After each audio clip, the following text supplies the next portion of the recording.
কৰিছোঁ। আজি মই যাবলৈ লৈছোঁ এফালে, গৈ পেলাই আপোনালোকক লগ পাই আছোঁ, দেখুৱাম মই ক'লৈ গৈছোঁ, কি কৰিছোঁ। আপোনালোকে ভিডিঅ'টো সম্পূৰ্ণকৈ চাই যাব। এতিয়া ব'লকচোন যাওঁ।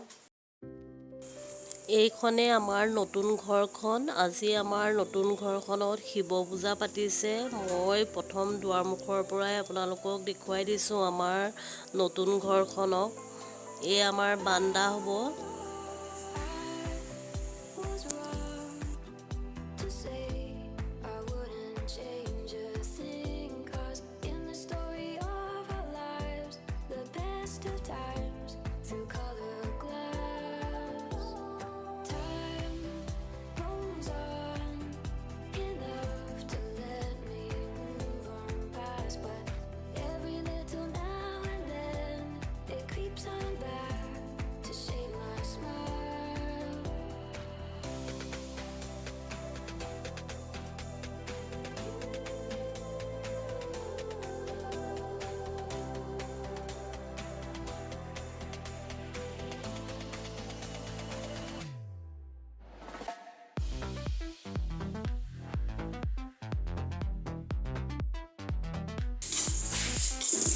এয়া বুনিয়া ভুজিয়া মিলাইছোঁ।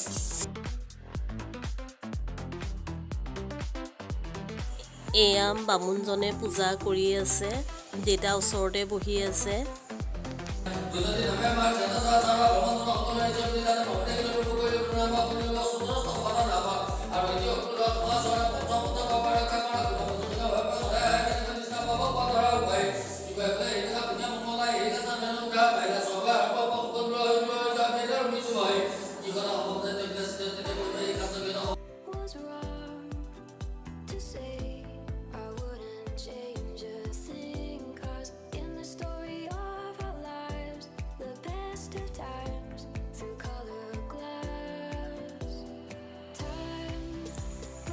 পূজা কৰা শেষ হ'ল। শেষ হোৱাৰ পাছত ওপৰত মোৰ কাপোৰ কেইটামান মেলি থোৱা আছিলে। মই সেয়া ওপৰলৈ গৈ কাপোৰকেইটা আনিবলৈ গৈ আছোঁ।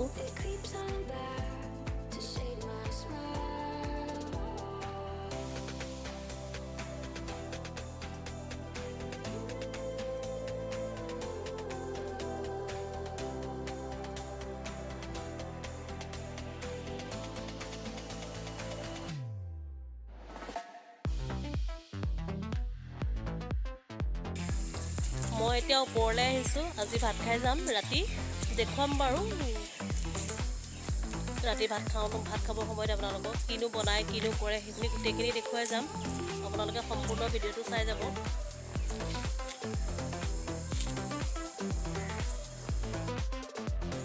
মই ওপৰৰ পৰা আহিলোঁ, আহি পেলাই এয়া ভিতৰলৈ আহিছোঁ। মোৰ মানুহজনে আমাৰ নতুন ফাৰ্নিচাৰ আনিছে, কাৰণ নতুন ঘৰখনত পুৰণা বস্তুবোৰ ইমান শুৱনি নালাগে। সেইকাৰণে ডাইনিং ছেট নতুন ৱাৰ্ড্ৰব এটা তেনেকৈ অনা হৈছে। এয়া মানুহজনে এয়া চকীখিনি ফিটিং কৰি আছে।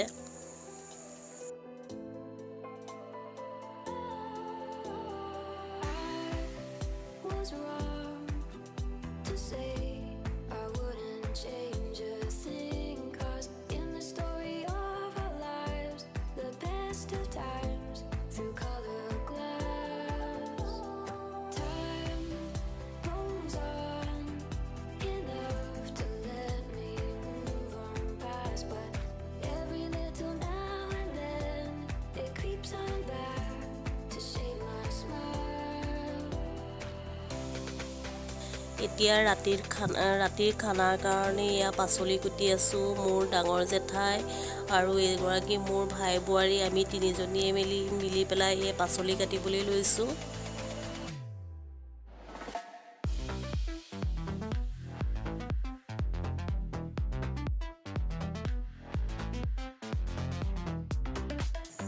এতিয়া দেউতা আৰু মায়ে এয়া ভাত বনাবলৈ লৈছে। আমি এয়া কাটি কুটি যোগাৰ কৰি দিছোঁ। দেউতাই এইফালে মাছ ফ্ৰাই কৰিলে, মাংস বনাবলৈ আছে আৰু ভাজি এটা বনাব। তেনেকৈয়ে খানা বনোৱা হৈ আছে।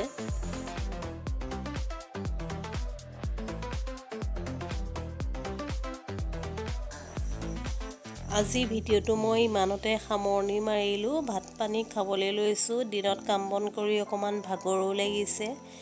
ভিডিঅ'টো ইমানতে সামৰণি মাৰিছোঁ। যদি আপোনালোকে ভিডিঅ'টো চাই সঁচাকৈ ভাল পালে লাইক শ্বেয়াৰ আৰু ছাবস্ক্ৰাইব কৰিবলৈ নাপাহৰিব। Bye bye.